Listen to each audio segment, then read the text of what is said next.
So, taking the me out of meritocracy.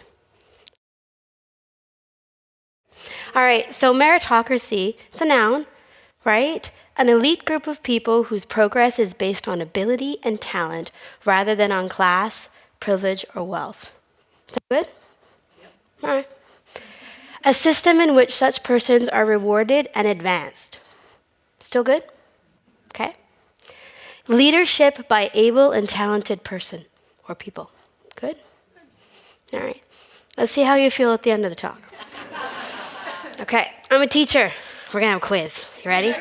It's not for marks, right? Shake it out. It's all good. Okay, so if you know this, if you knew this before, raise your hand. Okay, I'll go through it. Okay, so did you know that the Canadian government's treatment of Indigenous people and the Indian Act residential school system inspired the construction of apartheid in South Africa? Okay, pretty good. All right, is that a bibliography you want to be in? Right? Are you proud of your government? Problem. Okay. Second question. Did you know the nuclear material that was used to create the bombs that were dropped on Hiroshima and Nagasaki was actually mined in the NWT, actually, right outside of Yellowknife? How many people knew that? Okay. Do you see Canada? Remember, we're nice. We don't do bombs. That's America, right? Well, it seems as though we have a little responsibility here. Okay, and here's the last one. Have you ever wondered why cultural genocide is not a prosecutable international crime? It's not an accident, right? Our government, along with others like the United States, ensured it was not a prosecutable crime, right? Canada was ready to abandon the 1948 Accord if the UN did not remove cultural genocide from international crime. What does that mean? Well, it means that in 1948, they knew what they were doing with Indigenous Canadians was wrong. They knew that the residential school system was wrong. They knew all of it was wrong. Why that's significant is the residential school system that would be unleashed on the Northwest Territories really comes into its own horrific self after this. So that means our government, my representatives, are there in a room in the UN making sure they would not be prosecuted. Because remember the old-timey tradition around that? We didn't know. It was a different time.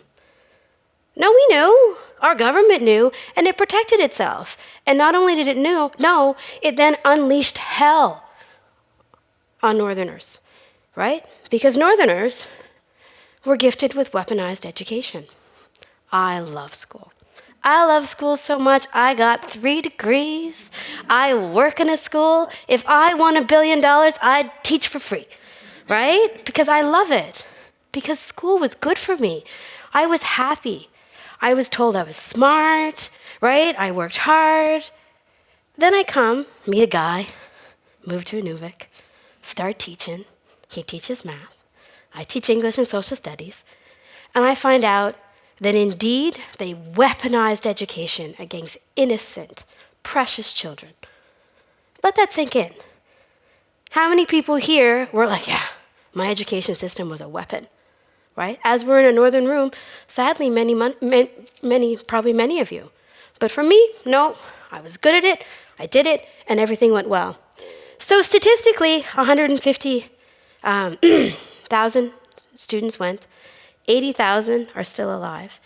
In the North, we had a much higher percentage. I have taught over 1,000 students in my almost 20 years here. Almost all of them have been directly and definitely indirectly affected by residential schools. They tell stories of the boats and the planes showing up. And imagine an entire community with no kids, all gone for a year. There's horror movies about that. Horror movies, dystopic horror movies, but my government, my representative government, thought it was a good idea, right? So, we have to reconcile these Canadian truths. This is the time of truth and reconciliation. If we don't reconcile these truths, things are not going to change. This is our coat of arms. You'll notice there is absolutely nothing on it that indicates Indigenous people at all. right? It represents the French, the English, the Welsh, the Irish, the Scottish, right? And our motto is desiring a better country. I desire a better country. I desire a new coat of arms as well, but I have a lot of things that I would really like. And that's the thing about truth and reconciliation. We all have to do it. How many people here have read a treaty? Okay? In the time that I do this talk, you can read Treaty 8 and Treaty 11, which are the treaties that are pertinent to the Northwest Territories. I was going to bring them, but I thought maybe you just read them and not listen. Okay. So, how about me? How did I come here? Okay, I met a guy. But before that, right?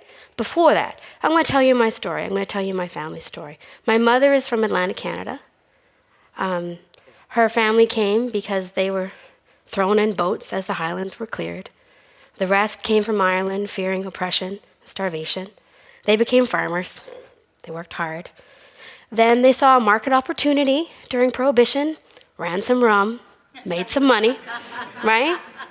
My grandfather then, became a small business owner, moved to the big city of Charlottetown, Prince Edward Island, owned the dry cleaner, Stearns, right?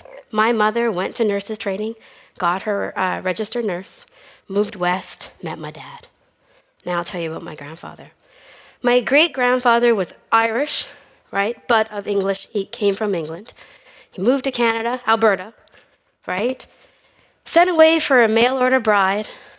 A very nice, tall Irish woman showed up, several inches taller than him. They married the day that they met. I got his genes. My grandfather was born in a sod house. My grandmother's father worked for the railway, right?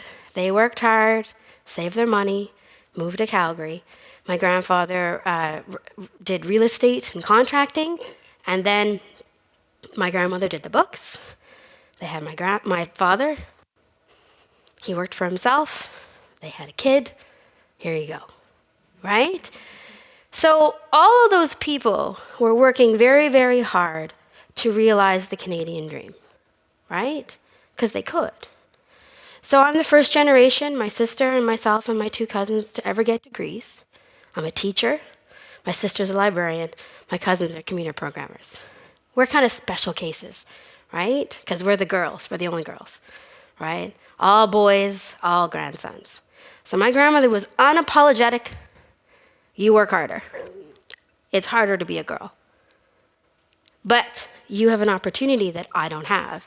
You have chances that I didn't have. So you know what? My sister and I dug deep and we worked hard, right? Because we were aware of all of our family and all of the people, the teachers, the professionals that fought those fights so we could have what we have. I mean, I went into school and never came out, right? I mean, okay, my master's and PhD I did while teaching and researching in the North, but pretty much, right, that's my happy place. That's where I went. So that's me, right? Middle class, because we weren't before. Professional, educated. My grandmother would have loved to come today to see all these women, to go to a women's talk. She would have got her hair done, new shoes, asked me if I was going to wear this, right? True story. All right. So the thing about being a woman is you are aware that people have fought for you. You are aware that people showed up for you, that they supported you. And you were aware that the world wasn't fair. Okay? However, remember before? Canadian dream. Drop the maple leafs, wheat, I don't know, cod. It's difficult because I'm like C to C, right? But now I'm the next C. And the reality is as I was talking about in the Pops quiz, there's a lot of nightmare to my dream. It wasn't fair. So the thing about mediocrity, even though it sounds really good, is it's not true. Not everyone has the same opportunities to succeed. The system was set up for me to eventually succeed. But I go into a classroom and I teach that pop quiz and a whole bunch of other stuff because it gets worse every day. To my Indigenous class, isn't it simple? They show up. Isn't that a shock? But they want to do well in education. They're looking for a system that supports them. They're looking for the support to realize that they can have the Canadian dream, even though it wasn't designed for them. And I gotta tell you, they're geniuses. They're so smart. And not only are they smart, they're strong and they're resilient, and they don't believe in fairy tales. They know that life isn't fair. Let's go back to meritocracy. Meritocracy is a fairy tale in Canada, right? And people that don't want to face meritocracy don't want to look for the monsters under the bed.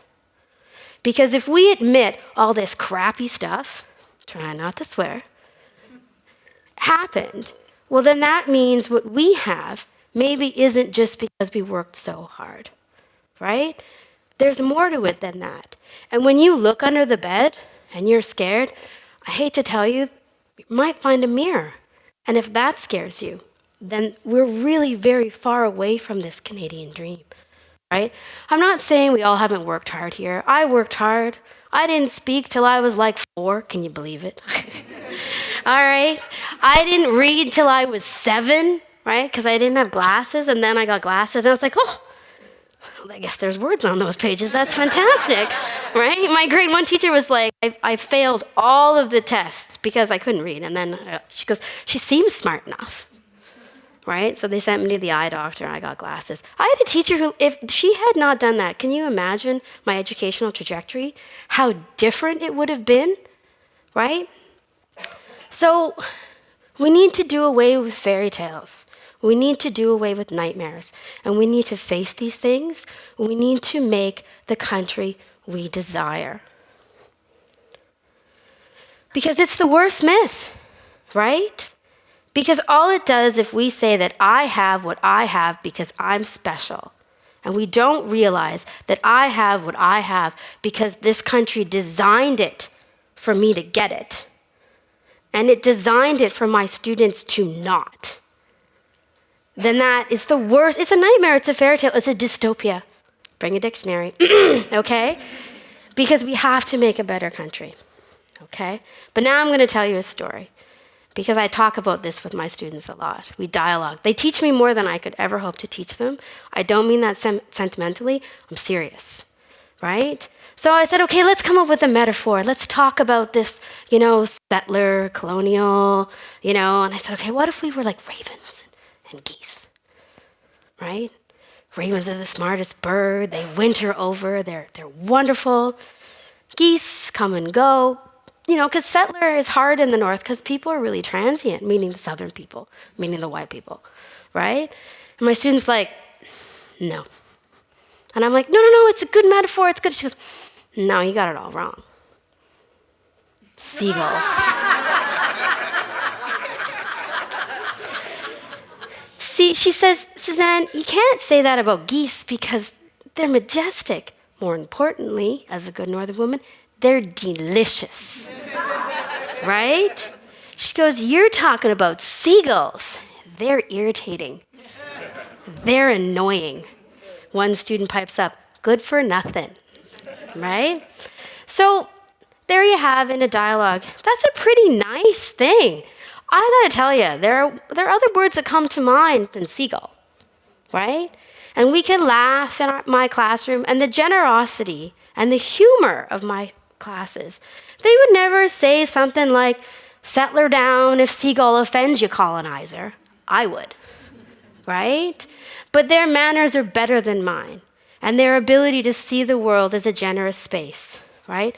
We are all here because of the generosity of Indigenous people, right? That's not a fairy tale. That's legit, right? The numbered treaties and the treaties before that, that's the history of Canada. That's the truth. Murray Sinclair talks about, if truth and reconciliation pisses you off, then good. He does it better than me, right? So, before that, okay, my call to action, but I am very grateful. I'm going to encourage you all to really think about the treaty system, to think about residential schools, to not change the channel when you see stories about murdered and missing women. When this week it breaks in the news that forced sterilization has been a government policy, don't close your eyes, Because here's the thing, this is a story to you. This is the life of our friends and our family. Because we're all in this together, right? So to recap, seagulls need some work. Geese are delicious, right? So there's room for a couple geese in here, right? Ravens are awesome. Martin Luther King said of the civil rights movement that he was fighting for the soul of his country, not for Black Americans. This is our fight. This is the fight for the soul of our country. And that's my dream. Because if we do it well, if we can finally learn our lesson, if we, as I was pushed up and I stand on the shoulders of women who have come before me, then we can do that with everyone. And when I tell these stories to my students and eventually my grandchildren, they'll start with Once Upon a Time. Because the best plot twist of my life is I'm a mama goose to two amazing ravens. So, masicho, kwana. Thank you.